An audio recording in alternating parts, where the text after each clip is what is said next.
I've been doing this for a little over a year now in the Washington context, but I've been doing this for the better part of a decade, previously in the counterterrorism field. You might be asking, well, how does that actually apply to understanding how Washington works? If you look at networks and network science and what it's brought to us in counterterrorism, anybody here who's seen Zero Dark 30 knows that we got to bin Laden because we recognized that the courier network was his real strategic vulnerability. We kept thousands of US troops safe in Iraq and Afghanistan because we began to understand the bomb emplacement networks and who was building the explosives and who was putting them in place. And by having that kind of situational awareness and strategically dismantling it, we were able to get a lot of things done in counterterrorism in the last 15 years.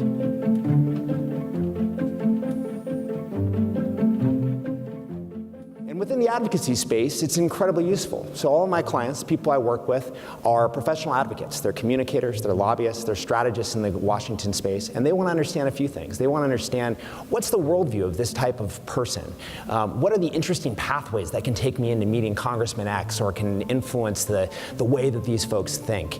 Who is the full list of people who might come into play and say, you know, the various appointments within the Trump administration that have not yet been decided?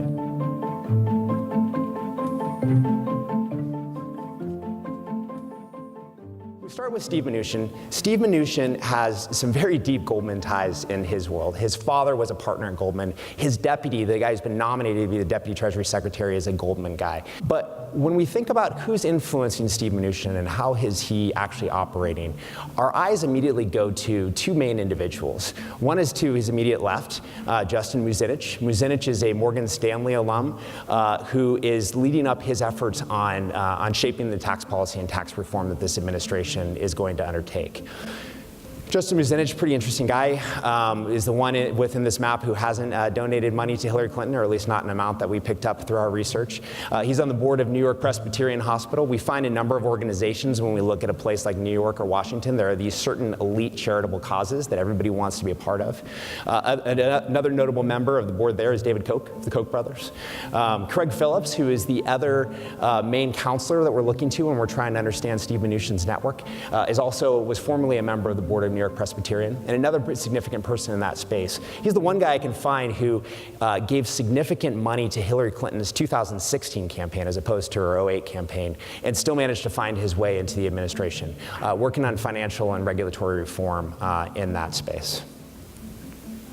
Going to the middle, we get Jared Kushner, I would say probably, definitely the person in this administration who my clients have most asked about when they want to understand how the president's thinking is being influenced. So when we understand Jared Kushner, he's also got some deep roots into the finance space. His college roommate is a private equity guy now. His wife, Ivanka, as everybody knows, has a number of close connections that come into his world. So Hope Hicks, who's one of the press spokespeople for the campaign and has stayed on in the White House, originally worked for Ivanka. Dina Powell, who's a top player at the National Security Council, has a close personal relationship with Ivanka. There are several others in that kind of New York social sphere that they bring to bear.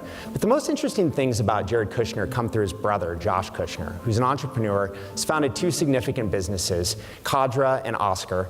Oscar is probably the most notable of these. It's a company that sells health plans on the Affordable Care Act exchanges. They have received, through Series A, B, and C funding, more than $200 million of funding from Peter Thiel and one of his closest associates. Those guys have led a ton of investment in these companies. So when you look at Peter Thiel, who's a notable supporter of the president, but has also written some very kind of ideologically pure libertarian things that don't seem to match with the president's more populist view, you know, at least our hypothesis is that a lot of that comes through the personal relationship he has developed with the Trump family through some of his business dealings. And again, there's Goldman Sachs investing in some of these companies as well. Finally, Gary Cohn, Mr. Goldman Sachs. Thinking through his network again, Dina Powell, who I mentioned earlier when we were talking about Ivanka Trump, she's Deputy National Security Advisor for Strategy.